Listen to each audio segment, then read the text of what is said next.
सरकार ने जग्गू को इनाम दिया। और पता है इनाम में क्या दिया?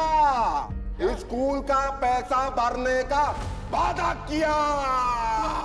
और इतना ही नहीं, सरकार ने जग्गू को वापस हवेली में काम पे रखने का भी वादा किया है। नाचो रे। जग्गू को दोबारा हवेली पर बुलाया? क्या बात है, क्या हो सकता है ऐसा? अरे जमीन से उठाकर यहाँ हमारे सामने कुर्सी में बैठा के इज्जत दिए हैं हम तुमको, पूछे हो कि नहीं? तुम्हारा बाप दादा किसी का इतना हिम्मत नहीं था कि बिना इजाजत हम लोगों के सामने सांस ले सके। अब तुमको इतना इज्जत दिए हैं तो जरूर ना तुम में कोई खास बात देखा होगा।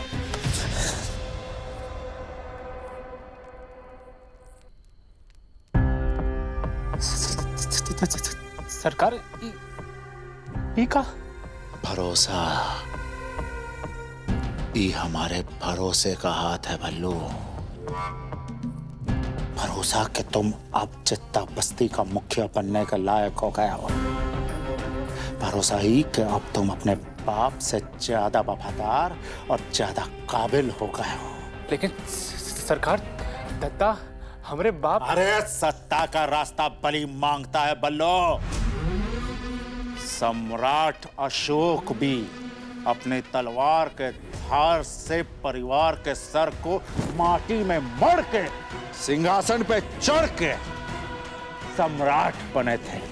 लेकिन सरकार, ये जग्गुआ को तो हम ऐसे ही मार सकते हैं, फिर दद्दा काहे? यह दाव पेश तो तुमको सीखना है बल्लू। कहा है कि तुम्हारा दद्दा वो छोकरी जग्गू की तरफ कुछ ज्यादा झुक गया। अब जब तक तुम्हारा दद्दा बस्ती का मुखिया है ना, जग्गू को कोई हाथ भी नहीं लगा सकता।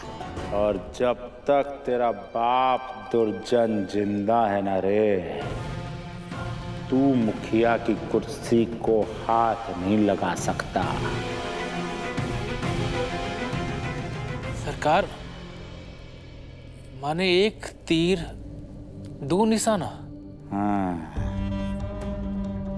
अब समझा है तू बात बल्लू। बाप हो या बेटी, सही उम्र में विदा कर दो, वरना बोझ बन जाते हैं। जा बल्लू जा, दुर्जन को रास्ते से हटा। अरे जग्गू को मिटाना आसान हो जाएगा। तेरी मुखिया की कुर्सी पर फूल हम स्वयं पहुंचाएंगे।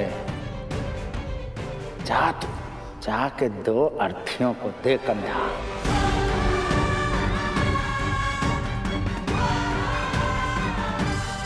दो नहीं, 3 अर्थी ठाकुर साहब।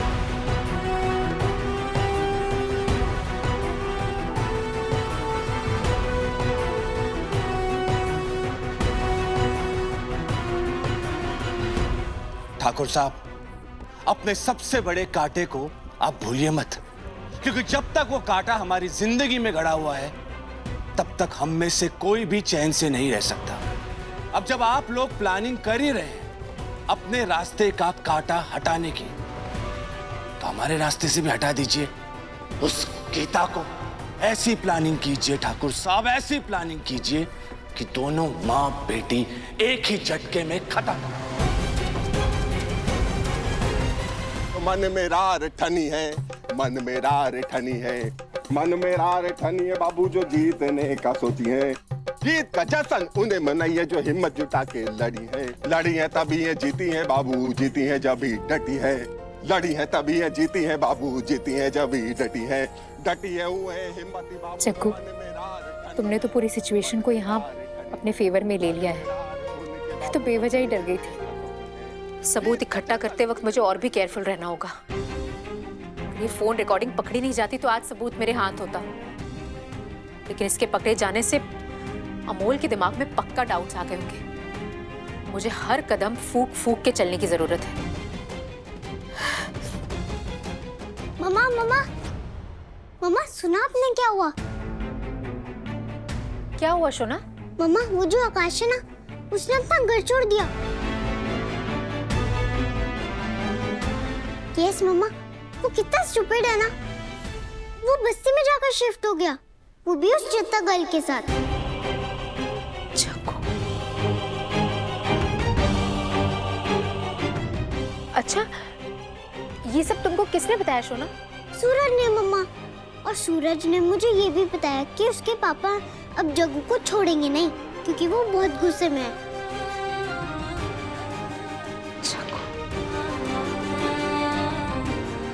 सोना, लेकिन ये सब हुआ कब? Who knows? मेरी तो अभी सूरज से बात हुई तो मुझे पता चला। सही में जग्गू ने कमाल कर दिया। सरकार खुद आगे बढ़ के उसका हाथ पकड़ रहे हैं। जग्गू अपनी तेज बुद्धि चला के सबसे आगे निकल गई। मालिक जब खुद आगे होके हाथ पकड़े ना, तो समझो कि मुसीबत माथा पर कब आ सकता है। वो कहावत सुनी हो कि नहीं, कि मालिक के आगे और घोड़ा के पीछे कभी नहीं चलना चाहिए। क्या मतलब? अरे मतलब ये रत्ना बहिनी, कि सरकार उसका हाथ पकड़ के उसको आगे बढ़ने का इजाजत तो दे दिए, लेकिन कल का भरोसा? अरे वो आगे चलेगी तो पीछे का छुरा कैसे देखेगी? और सरकार कब कौन सा चाल चल दे, उसका कौनो भरोसा है का? अरे लेकिन सरकार ऐसे काहे करेंगे? अरे काहे क्यों, सरकार है सरकार। जग्गू को आज हवेली पर बुला रहे हैं, और कल हवेली से अगर यहाँ नहीं आने दिया तो अरे क्या कर लेंगे चित्ता? हे देवता, ये बात तो कोई सोच ही नहीं रहा है। वही तो, हवेली के लोग ना नाग बेसक घुमा के छूता है ना। अब ये बात यहाँ वालों को कैसे बूझे? इनको तो लगता है कि बस जग्गू ना बहुत बड़ा तीर मार के आई है। अब वो तीर के पीछे कितना बड़ा मुसीबत है इसी को नहीं दिखता। ठीक है फिर, दो सबासी सब मिलके। वाह जग्गू वाह, शाबाश वाह। हाँ।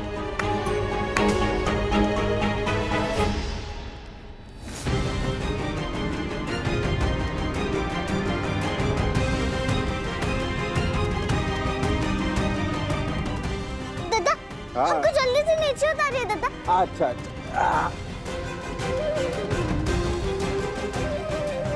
रत्ना काकी, वहाँ कौन खड़ा था का?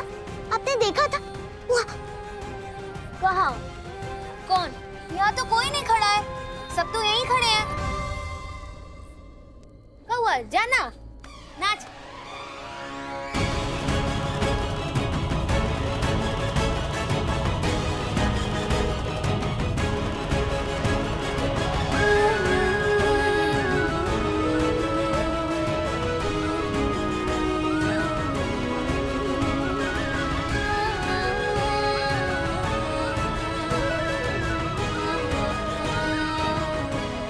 हमको ऐसा काहे लगा कि हम अभी यहाँ माँ को देखें?